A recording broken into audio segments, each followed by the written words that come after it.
Seperti kita tahu kan kalau air itu pasti mengalir ke tempat yang lebih rendah secara gravitasi kan. Iya, Bang. Nah, artinya kalau kita membuat danau-danau retensi itu bukan di tempat yang terendah, justru kita cari tempat penampungan yang lebih tinggi sebelum mengalir ke tempat yang paling rendah. Kalau kita bikin di tempat yang paling rendah ya tetap banjir karena itu daerah paling rendah gitu kan.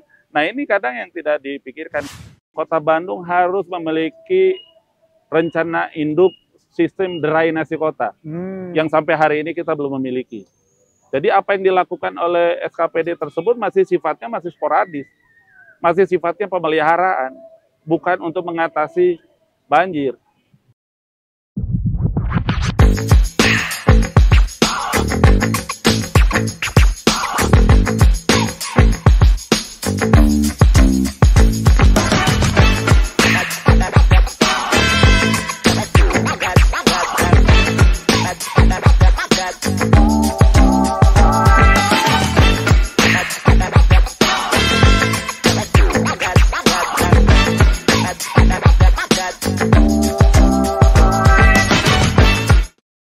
Assalamualaikum warahmatullahi wabarakatuh. Sampurasun Margi Jabar.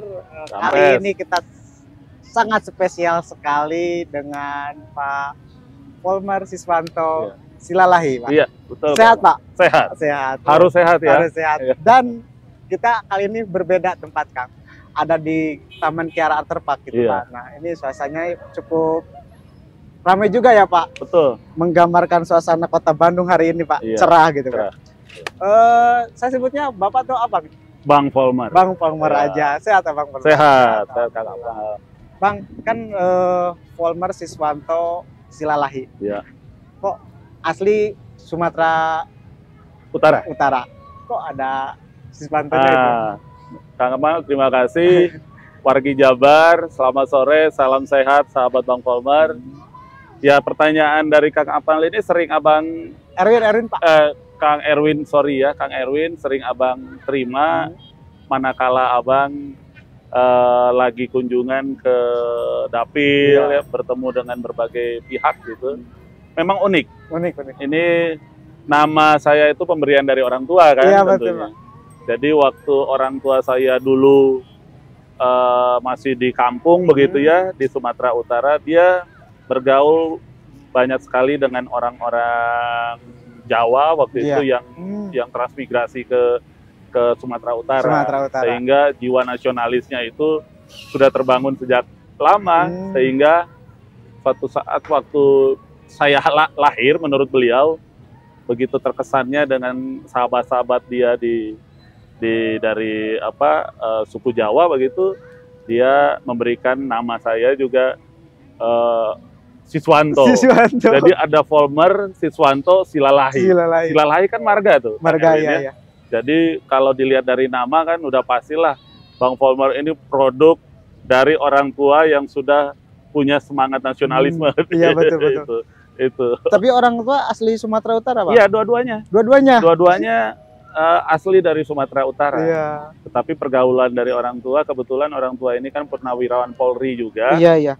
Kemudian ya dia berpindah-pindah dari satu daerah ke daerah lain sehingga banyak sekali berkenalan dengan masyarakat di luar di seluruh Indonesia begitu ya, sehingga tentu itu memberi pemahaman yang cukup kuat tentang bagaimana Indonesia ini dengan kebinekaannya, dengan keragamannya, membangun Indonesia ini tidak bisa hanya satu golongan begitu ya, tetapi harus kolaborasi dengan semua elemen anak bangsa lah, begitu Kang Erwin. Jadi ya produknya akhirnya lahir seperti ini. Mantap, luar biasa. Jadi beliau seorang wakil rakyat Kota Bandung ya, Pak. Betul. Pak, dari Sumatera Utara ke Bandung, Pak. Nah, kenapa tuh, Pak? Jadi perjalanannya juga cukup panjang. Jadi pada saat orang tua saya berdinas sebagai anggota Polri begitu, pernah ditempatkan di Palembang. Ya di Palembang, di Muara Enim begitu ya, daerah terpencil waktu itu di Sumatera Selatan tahun 80-an. Akhirnya keluarga dibawa semua, diboyong ya. Orang tua karena dinas di sana, kami bersekolah di sekolah dasar yang ada di Muara Enim begitu. Itu sekolah dasar Saverius Emmanuel. Kemudian saya SMP pindah ke kota Palembang karena orang tua juga berdinas di Palembang. SMA-nya di SMA Saverius 1 Palembang, dan akhirnya pada saat menentukan kuliah saya pengen kuliah di Bandung. Dan orang tua mengizinkan, ya udah abang ikut tes begitu ya. Waktu itu tes UMPTN gagal. Tadinya mau masuk ITB kan begitu. Tapi ya mungkin jalannya bukan di sana. Betul. Akhirnya saya coba untuk masuk tes Unpar ya, Universitas Parahyangan, jurusan arsitektur. Kebetulan diterima. Jadi ya jadi mahasiswa arsitektur Unpar waktu itu tahun 89. Dan akhirnya lulus tahun 95 begitu. Ya udah berkarya. Kemudian profesi sebagai arsitek, abang jalanin beberapa tahun begitu ya sebelum masuk ke dunia politik. Begitu Kang Erwin. Katanya Pak hobi fotografi ini arsitektur juga Pak? Betul. Kenapa tuh Pak? Ini juga karena apa ya? Mungkin tuntutan dari mata kuliah waktu itu di teknik arsitektur. Jadi pada saat kita semester pertama di Unpar itu kita udah diajarin untuk membuat gambar-gambar perspektif ya, bangunan-bangunan arsitektural yang ada di Kota Bandung, bangunan-bangunan yang berlanggam arsitektur Art Deco, arsitektur kolonial begitu ya, yang saat ini kan jumlahnya sangat banyak. Ya betul. Ya kita sering melakukan kuliah lapangan begitu.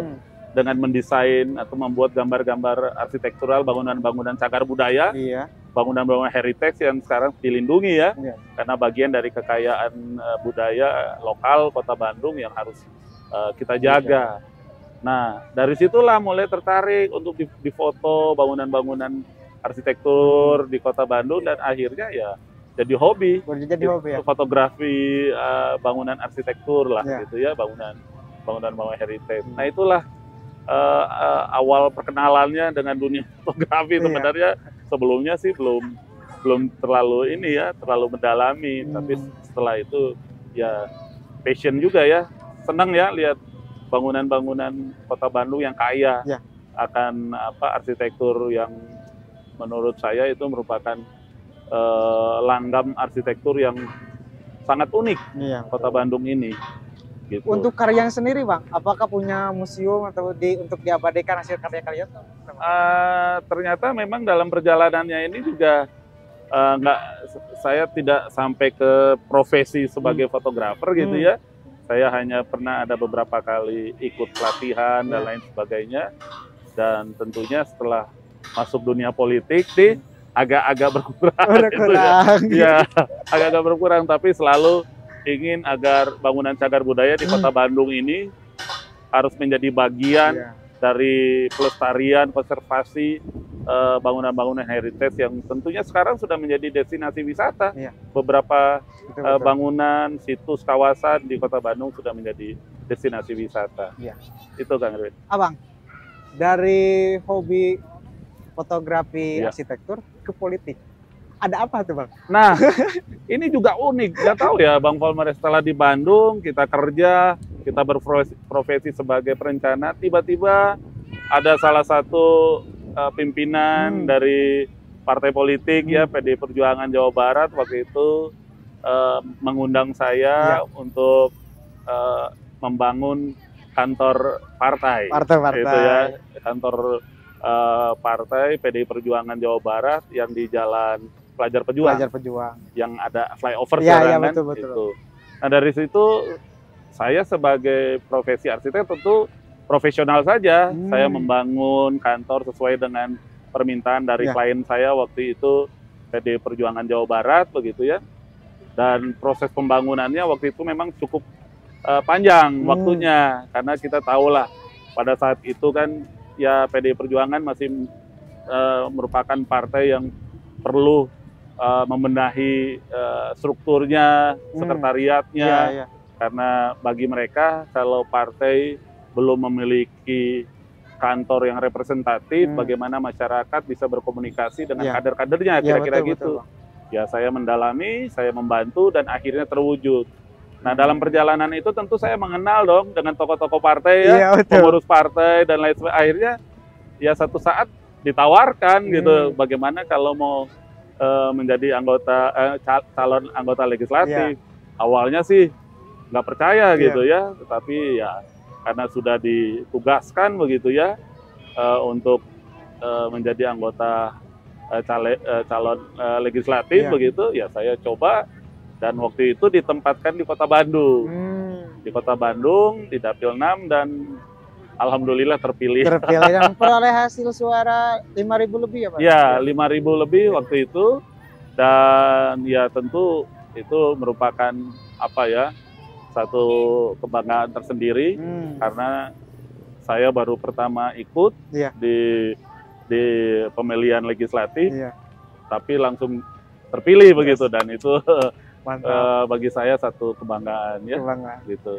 Tapi Bang, sebelumnya ada dilema nggak, apakah ingin meneruskan sebagai arsitektur atau ke politisi gitu? Ya tentu ada dilema, karena banyak dari rekan-rekan Bang Polmer yang apa kaget ya, ngapain gitu ya. Kamu kan sudah di profesi arsitek, kan profesi yang cukup apa bergengsi lah begitu ya. Betul, tetapi kenapa masuk dunia politik? Ternyata perjalanan saya waktu membangun kantor partai begitu, saya melihat bahwa PDI Perjuangan ini salah satu partai yang memang ideologi nasionalismenya, ya, kebangsaannya, kerakyatannya itu sangat kuat, dan tentu saya juga diajarin begitu oleh keluarga dan orang tua bahwa membantu sesama, ya, mengabdi pada masyarakat, warga yang tidak mampu, itu juga bagian dari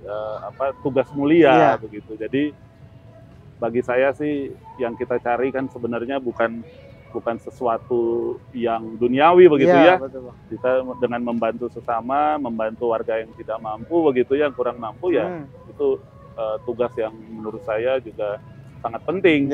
Dan ideologi PDI Perjuangan itu cocok dengan semangat visi saya untuk mengabdi kepada masyarakat. Dan itu Abang temukan di Dapil, bagaimana ada masyarakat yang kurang mampu, untuk sekedar bertahan hidup aja susah, tinggal di rumah hunian yang tidak layak begitu ya. Dan ya pendidikan anaknya terbatas, bahkan ada yang putus sekolah, dan itu satu satu perjuangan tersendiri bagi saya untuk membantu mereka di daerah pemilihan. Begitu Kang Erwin. Abang kan sekarang di Komisi B, bagian perekonomian dan PAD. Apa sih Bang fungsinya sih di Komisi B sendiri? Ya, sebelum di Komisi B, Abang juga ditugaskan di Komisi C, bidang infrastruktur pembangunan. Sekian lama saya di sana, sekarang ditugasin untuk masuk di Komisi B. Bidang yang digeluti adalah bidang perekonomian. Kita membantu pemerintah Kota Bandung untuk meningkatkan pendapatan daerah kaitan dengan pembangunan Kota Bandung yang bersumber dari APBD ya. Jadi kita juga banyak memberikan rekomendasi, membuat kebijakan, termasuk peraturan-peraturan daerah yang kaitan dengan perekonomian dan keuangan begitu.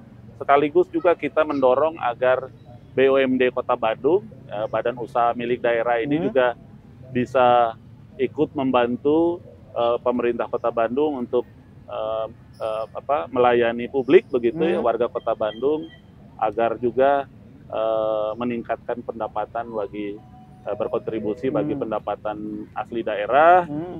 Seperti kita ketahui bahwa sumber pembiayaan APBD itu paling besar itu memang dari pendapatan asli daerah, dan salah satunya itu adalah pajak, ya, kemudian ada retribusi, juga ada kontribusi dari BUMD kepada pemerintah Kota Bandung. Nah inilah yang kami geluti di Komisi B, sekaligus juga mitra-mitra SKPD kami itu ada Badan Pendapatan Daerah, ada Dispenda begitu ya. Kemudian ada juga dinas UMKM, pertanian, dinas perdagangan dan industri, dan juga ada BUMD Kota Bandung seperti Perumda Pasar Juara, kemudian ada juga perusahaan daerah air minum ya, PDAM gitu ya, dan juga ada Bank Bandung ya, Perumda Bank Bandung dan lain sebagainya. Jadi ini juga tugas kami di Komisi B. Bang, di BUMD sendiri menghasilkan dividen nggak Bang? Apakah ada yang sakit atau gimana gitu? Ya, tentunya. Kalau selama saya menggeluti di Komisi B ini, memang perjalanan BUMD Kota Bandung ini sampai hari ini masih perlu mendapat sorotan, begitu, mendapat perhatian khusus ya, karena kita melihat kontribusi dari BUMD Kota Bandung ini untuk membantu APBD Kota Bandung ini masih minim. Ya, hanya ada satu BUMD yang saat ini memberi kontribusi yang positif begitu, yaitu PDAM. Untuk Perumda Pasar Juara dan Perumda Bank Bandung, ini sampai hari ini kinerja keuangannya masih negatif begitu ya, masih defisit lah. Dan ini juga menjadi PR besar Bang Polmer di Komisi B agar bisa memberikan solusi-solusi kepada BUMD kita agar menjadi BUMD yang sehat. Nah, ini perlu kolaborasi, Kang Erwin, tidak cukup DPRD saja, tapi juga harus pemerintah daerah Kota Bandung, ada juga elemen masyarakat, ada pihak ketiga dan lain sebagainya yang perlu berkolaborasi dalam membangun BUMD di Kota Bandung. Seluruh stakeholder berkontribusi. Pak, Bang, ini untuk BUMD sendiri, kemarin kan yang memberikan kontribusi itu PDAM. Sempat 2000 berapa ya, penyumbang tertinggi inflasi. Iya, itu betul. Gimana Bang? Nah ini makanya saya juga kaget ya pada saat kita baru selesai dari keluar dari COVID-19 ya, pandemi. Akhir 2022 betul, kalau nggak salah. Itu tiba-tiba ada kebijakan kepala daerah waktu itu untuk menaikkan beberapa tarif, bukan tarif PDAM aja, bukan retribusi PDAM aja, tetapi juga ada tarif parkir ya, pajak parkir begitu ya. Kemudian juga ada retribusi pengangkutan sampah. Itu sempat naik dan ternyata kenaikan tarif retribusi itu hampir bersamaan. Dan ini memberi dampak inflasi bagi Kota Bandung. Nah, kita waktu itu juga cukup prihatin gitu ya, menyesalkan ada kebijakan-kebijakan yang seolah-olah dikeluarkan itu kurang berhati-hati, sehingga pada akhirnya kebijakan kenaikan tarif itu dipending ya, ditunda begitu sampai memang situasi ekonomi lah, pertumbuhan ekonomi Kota Bandung ini kita anggap sudah stabil begitu, baru silahkan gitu. Walaupun sebenarnya tujuan kenaikan tarif itu kan untuk meningkatkan pelayanan publik ya, tetapi dalam situasi kita masih pandemik begitu, baru lepas dari pandemik, kayaknya timingnya, momentumnya kurang pas. Ya, gitu. Bang, soal ini juga Bang, kan ada beberapa nih yang dalam tanda kutip kurang sehat nih BUMD. Pernah nggak ingin membuat pansus untuk BUMD sendiri kan? Betul, kita dulu sempat di periode pertama saya ya, 2014-2019 kita sempat ingin membuat pansus khusus tentang manajemen aset begitu ya. Karena kita tahu bahwa BUMD ini banyak yang diberikan kewenangan oleh pemerintah Kota Bandung untuk mengelola aset-aset daerah Kota Bandung yang cukup banyak begitu. Sementara aset-aset yang dikelola oleh BUMD ini seringkali tidak optimal pemanfaatannya, sehingga kita dorong untuk membuat pansus agar ada ada regulasi atau aturan yang bisa mendorong agar BUMD ini bisa melakukan kerjasama dengan berbagai pihak untuk mengoptimalisasi aset-aset yang dikelola oleh BUMD. Tapi dalam perjalanannya kita melihat bahwa ternyata poinnya adalah bukan di sekedar pengelolaan aset, manajemen aset, tapi manajemen operasional yang penting, kayak seperti Perumda Pasar Juara nih. Ya.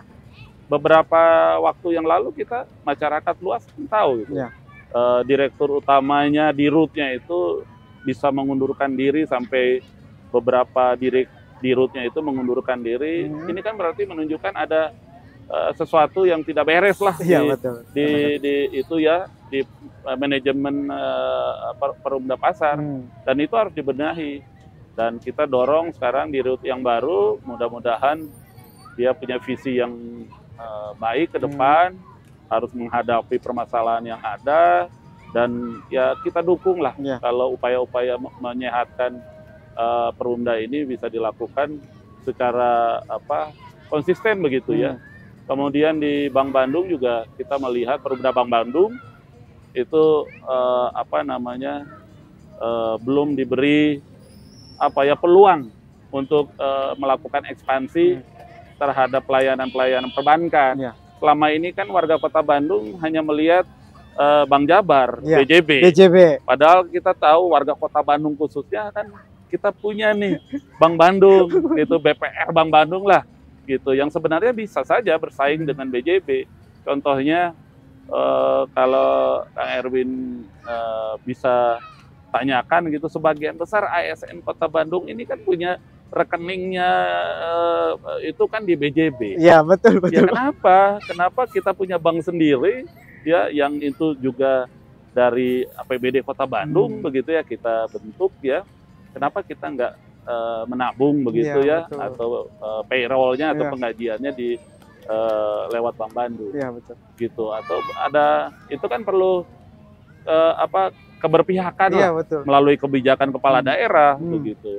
Nah, ini hal-hal seperti ini kita Bank Polmer sendiri di Komisi B mendorong Kang Erwin ya, agar pemerintah Kota Bandung membuka peluang juga bagi pertumbuhan BUMD ini, agar pada akhirnya nanti BUMD yang belum sehat ini akan menjadi BUMD andalan, BUMD unggulan yang memberi kontribusi bagi PAD dan APBD Kota Bandung. Ya. Untuk PAD sendiri Pak, tadi ada retribusi, ada dari pajak, terus ada dari, kalau hiburan gitu Pak, masuknya ke apa Pak? Pajak. Jadi pajak yang terbesar ini dari Kota Bandung ini kan ada beberapa objek pajak tuh ya. Yang paling besar itu masih BPHTB, kemudian pajak restoran, pajak hotel, pajak hiburan. Nah, 3 objek pajak ini ya, hotel, hiburan, restoran, ini sebenarnya menyumbang kurang lebih 33% dari PAD Kota Bandung, sehingga kita harus memberi dukungan lebih bagi pajak-pajak ini untuk terus meningkat. Makanya salah satu yang kita lakukan di sini podcast ini kan ini menyumbang pajak hiburan nih. Ya, pajak hiburan, terus kemudian ada beberapa kuliner akan menyumbang pajak restoran. Dan hari ini kita melihat masyarakat warga Kota Bandung sudah antusias, sudah leluasa untuk melakukan aktivitas outdoor. Ini menunjukkan bahwa Kota Bandung sekarang sudah kembali dalam posisi aktivitas ekonomi yang normal. Sudah lepas dari pandemi COVID-19, dan tingkat pertumbuhan ekonominya sekarang sudah di atas 5%. Artinya kita sudah kembali untuk bersama-sama memperjuangkan agar pendapatan dari pajak restoran, hiburan, dan hotel ini meningkat. Karena ini penyumbang terbesar 3 komponen ini bagi PAD Kota Bandung. Betul, gitu, betul. Betul Bang. Soal ini Bang, kan tadi sebelum ke Komisi B itu Komisi C dulu. Iya. Soal infrastruktur berarti Bang? Iya. Bang, di Kota Bandung kemarin juara 1 nih, penyumbang sampah. Waduh. Gimana tuh Bang tanggapannya nih Bang? Yang tadinya Kota Kembang jadi Kota Sampah. Iya, prihatin ya kita Kang Erwin ya. Kita sebenarnya kalau menurut Abang kemarin itu setelah beberapa hari setelah kita libur panjang Lebaran gitu ya, Bandung sudah masuk sebenarnya krisis sampah.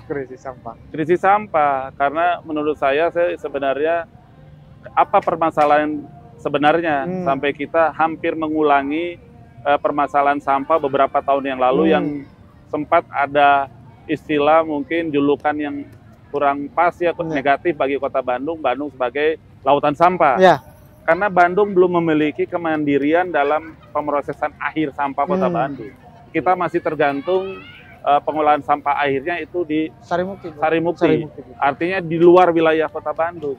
Nah, kalau pengelolaan air sampah ini masih mengandalkan daerah lain, rentan untuk terjadi masalah di lokasi TPA itu. Ya, betul. Jadi kita juga harus berpikir ya, harus membangun sistem pengolahan sampah yang sifatnya mandiri. Walaupun pemrosesan akhirnya itu tidak bisa 100% dikelola oleh Kota Bandung sendiri, tetapi minimal pada saat Bandung mengalami krisis pengolahan sampah air, kita bisa mengoptimalkan TPA atau tempat pengelolaan akhir sampah itu yang ada di wilayah Kota Bandung. Seperti kita tahu, Kang Erwin, di daerah Gede Bage itu kan sudah dialokasikan untuk sebagai lokasi pengolahan sampah air dengan konsep kerjasama PLTSA waktu itu. Nah, hari ini kan sampai hari ini kita melihat belum berjalan dengan optimal. Nah, ini harus ada solusi. Pada saat kemarin itu masih ada usulan untuk mereaktivasi TPA Cicabe yang sudah ditutup waktu itu. Saya rasa itu kebijakan yang gegabah juga karena membuka kembali TPA yang sudah ditutup itu kan tidak semudah itu. Harus melakukan kajian, harus melihat lagi dengan daya dukung dan daya tampung lingkungannya. Jangan-jangan kalau itu dibuka akan menimbulkan dampak lingkungan. Karena kan setelah TPA Cicabe yang dulu ditutup itu kan sekarang jadi banyak pemukiman di sekitar itu. Padahal kan ada persyaratan. Jarak TPA dari pemukiman itu kan harus ada minimal sekian kilometer dari sana gitu. Nah, ini yang akhirnya kami meminta agar coba ditinjau kembali secara hati-hati, jangan gegabah, tapi ya syukur alhamdulillah nggak lama dari itu operasional Sarimukti udah bisa normal lagi. Gitu. Cicabe ditutup kembali, Pak? Iya dong, Cicabe nggak perlu lagi menurut saya direaktivasi karena menurut saya dampak negatifnya akan jauh lebih besar karena jalan yang dibutuhkan juga untuk mengakses ke Cicabe karena kendaraan besar yang dump truck begitu yang menuju sana kan harus jalannya juga harus jalan yang cukup lebar begitu ya, tidak bisa jalan-jalan yang yang sempit lah begitu. Nah, ini juga problem ya ke depan. Jadi saran saya ya kita harus punya TPA yang istilah di sistem pengolahan sampah daerah Kota Bandung dalam rencana induknya ada istilah SPA, stasiun peralihan akhir. Jadi sebelum sampah itu dibuang ke TPA yang ada di Sarimukti atau di Legok Nangka, nanti yang punya provinsi, Bandung harus menampung dulu, transit dulu gitu.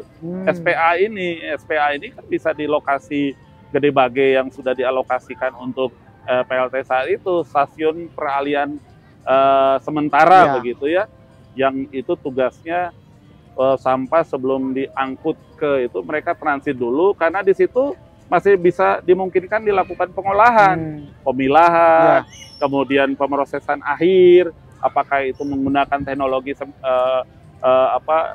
ramah lingkungan dan lain sebagainya boleh. Jadi sebenarnya itu problem Kota Bandung kaitan dengan sampah. Ya. Gitu. Untuk banjir Pak sendiri Pak kan misalnya di tempat transit sementara itu di Gede Bage. Iya. Sementara Gede Bage itu banjir juga Pak. Sekalian ngeluh Pak sebagai warga. Berarti tiap hari pulang ke arah Gede Bage ya? Pak. Waduh. Macet, banjir itu gimana sih Pak solusinya?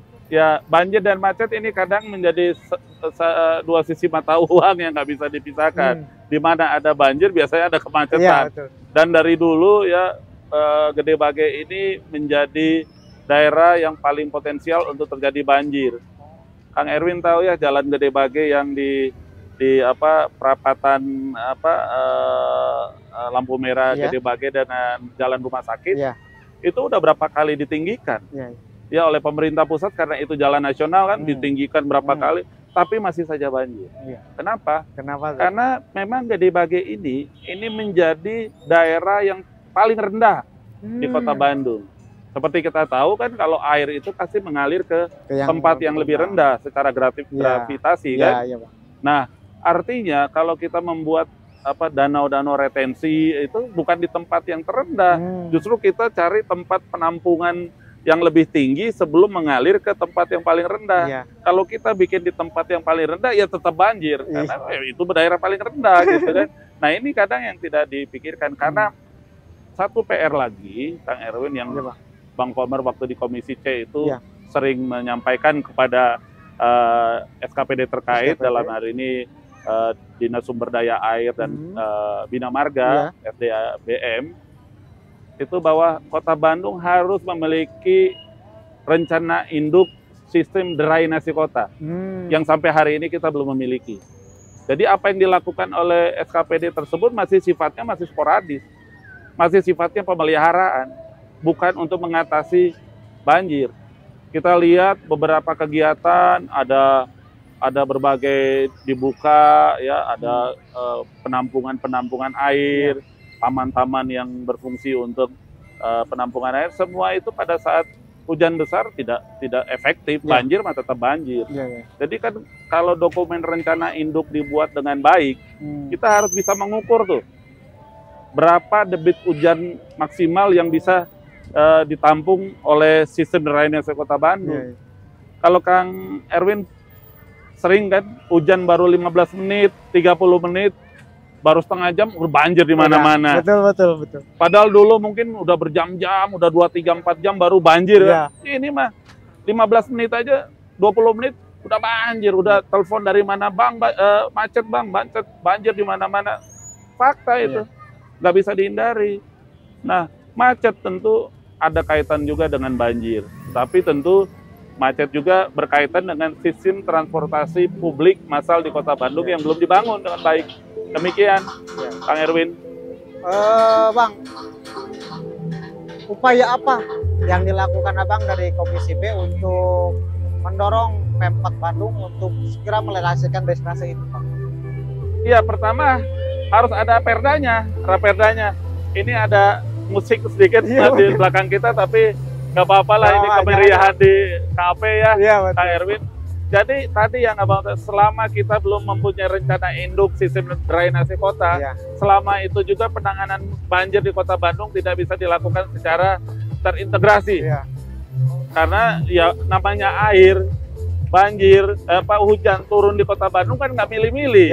Dia turun di mana aja. Tetapi kalau kita nggak antisipasi, berapa debit curah hujan yang dimungkinkan untuk ditampung oleh danau retensi, oleh sistem drainase yang ada di Kota Bandung kan nggak pernah diukur, nggak pernah dihitung berapa maksimal. Kemudian juga kita belum bisa memastikan apakah jalur-jalur sistem drainase dan sungai kali yang ada di Kota Bandung masih berfungsi seperti pada saat awal, karena ada sedimentasi, ada penyempitan sungai, ya kan, ada bangunan liar di atas saluran drainase dan sungai.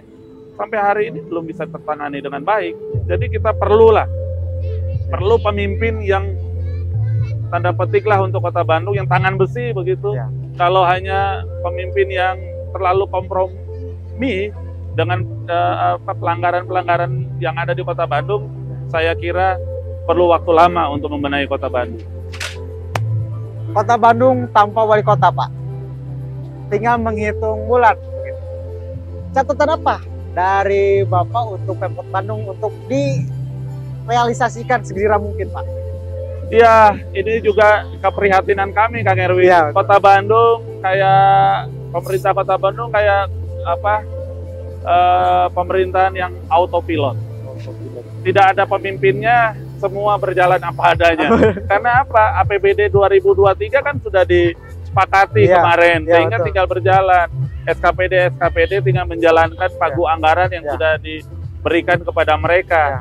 Cuman kan permasalahannya 2023 inilah periode akhir masa jabatan wali kota dan wakil wali kota.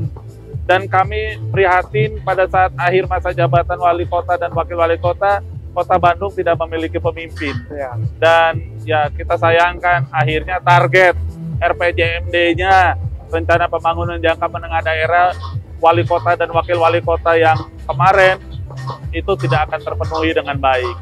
Dan ya mudah-mudahan lah seiring dengan waktu bulan September nanti kita mendapatkan pejabat wali kota Bandung yang baru begitu, yang mudah-mudahan punya visi pembangunan kota Bandung yang lebih agresif begitu ya, lebih masif, sehingga kami berharap nih kalau kami mudah-mudahan kita dapat PJ pejabat wali kota yang paham tentang infrastruktur. Karena problem kota Bandung ini masih kaitan dengan infrastruktur. Tadi ya, sampah, banjir, kemacetan. Kita belum bicara soal kemacetan tadi. Bagaimana pembangunan LRT ya yang sampai hari ini belum terrealisasi. Bagaimana kita merubah budaya masyarakat kota Bandung untuk kembali menggunakan kendaraan transportasi publik belum terrealisasi. Masyarakat warga kota Bandung masih menggunakan kendaraan pribadi, apakah itu roda 2, roda 4 untuk beraktivitas. Nah, selama kendaraan publik atau transportasi publik tidak menjadi andalan bagi warga kota Bandung sebagai kota metropolitan, selama itu kemacetan akan terjadi. Itu kan. Bentar lagi pilkada nih Pak. Pemkot kota Bandung lahan kosong nih Pak. Siapa nih yang bakal maju? Bapak udah 2 periode nih. Ada rencana maju nggak Pak? Tentu kalau bicara pilwalkot ya, pemilihan wali kota masih cukup panjang. Bang Polmar fokus dulu nih untuk pemilihan legislatif dan pilpres. Ya, karena tentu pemilihan legislatif juga merupakan tugas kami sebagai kader partai untuk memenangkan PDI Perjuangan sebagai partai pemenang pemilu di 2024, termasuk juga pilpres dengan kemenangan capres kami. Gitu. Setelah itu baru pilkada gubernur, pilkada wali kota. Yang terpenting tadi sebenarnya kita butuh pemimpin kepala daerah kota Bandung yang mau fokus tentang pembangunan infrastruktur.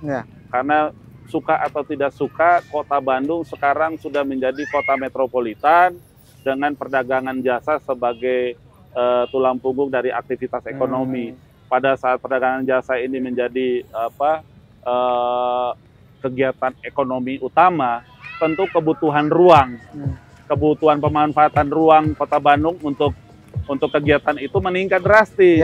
Sementara luas kota Bandung ini yang 17.600 hektar ini kan terbatas. Kalau tidak pintar mengatur kebijakan untuk mengendalikan pemanfaatan ruang, Bang Polmar khawatir kota Bandung akhirnya menjadi kota yang tidak ramah. Tidak ramah bagi pejalan kaki, tidak ramah bagi lansia, tidak ramah bagi anak-anak, tidak nyaman untuk didiami karena kemana-mana macet, ya kan? Tidak nyaman karena setiap saat pada saat musim hujan kita khawatir tentang banjir, dan tidak nyaman karena tadi persoalan sampah belum terselesaikan dengan baik. Jadi clue-nya itu, yang mengerti, paham, dan mau bekerja keras untuk membangun infrastruktur kota Bandung. Itu kan. Tapi di PDIP sendiri kota Bandung ada Pak? Ya tentu ada. Tentu ada. Nanti satu saat pada momen yang tepat kita akan istilahnya memunculkan begitu ya figur-figur yang ideal lah bagi kami untuk membangun kota Bandung. Kan kalau Pak Jokowi bilang kan jangan buru-buru, Belanda masih jauh. Gitu Kang Erwin. Yang penting kami tidak kekurangan kader. PDI Perjuangan ini partai terbuka, partai kader yang sudah mempersiapkan kader-kadernya itu apakah duduk di jabatan legislatif ataupun itu di eksekutif, kami sudah mempersiapkan jauh-jauh hari. Jadi pada saatnya nanti kami akan melakukan survei begitu ya, kemudian kami akan menawarkan kepada publik, kepada warga kota Bandung, kader-kader terbaik kami di kota Bandung untuk maju sebagai calon wali kota Bandung. Gitu. Terakhir, Bang, PDIP mengusung Ganjar Pranowo. Sosok Ganjar Pranowo di mata Bapak seperti apa, Pak? Saya melihat capres kami Ganjar Pranowo ini dia seorang akademisi intelektual yang juga terjun di dunia politik. Artinya pemahaman beliau tentang perencanaan nasional, pembangunan nasional, dan pemahaman beliau tentang bagaimana kebijakan politik yang akan diambil nanti ini sudah cukup matang. Apalagi beliau juga punya pola, punya cara kepemimpinan yang hampir sama dengan Pak Jokowi. Artinya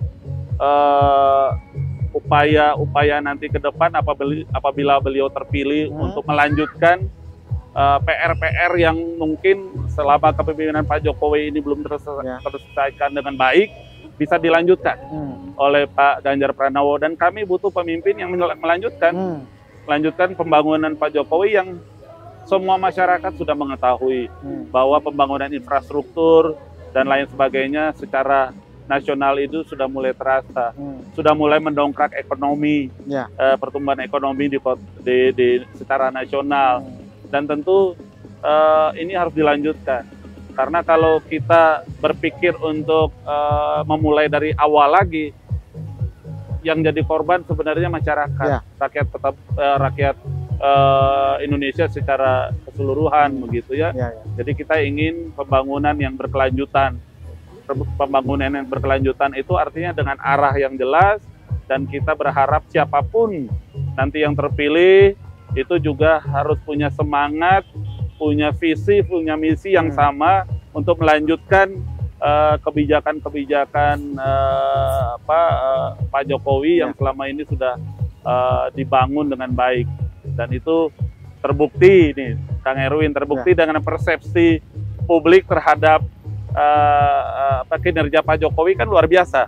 Hari ini hasil survei kan menyatakan bahwa 80% rakyat Indonesia puas dengan kinerja Pak Jokowi. Jadi kalau itu hasil surveinya, berarti sama saja dengan rakyat Indonesia ingin agar pembangunan yang dilakukan Pak Jokowi ini harus dilanjutkan. Gitu, itu Kang Erwin ya. Pak, untuk di Bandung sendiri Pak, terakhir Pak, di Bandung sendiri Pak, untuk Bapak sendiri pemenangannya sendiri gimana tuh Pak? Ya, tentu sesuai dengan daerah pemilihan yang sudah kita tetapkan gitu oleh KPU juga. Bandung ada 7 daerah pemilihan, Bang Volmer sekarang di daerah pemilihan 5 yang meliputi Kecamatan Bojongluak Kaler, Astana Anyar, dan Kecamatan Regol. Ya harus berjuang maksimal untuk 3 kecamatan tersebut. Dan kemarin sudah ditetapkan oleh KPU DPT daftar pemilih tetap kurang lebih 200 ribuan begitu di daerah pemilihan Bang Volmer. Ya Bang Volmer harus berusaha sekeras mungkin agar sebagian besar pemilih itu memilih Bang Volmer. Gitu. Coba. Gitu Kang Erwin. Ya mungkin itu aja Bang. Terima kasih Kang Erwin. Hasil bincang kita dari perekonomian, infrastruktur hingga catatan-catatan untuk Pemkot Bandung.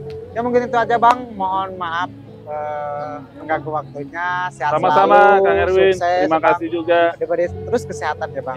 Ya mungkin itu saja di ID Talk kali ini. Saya Erwin.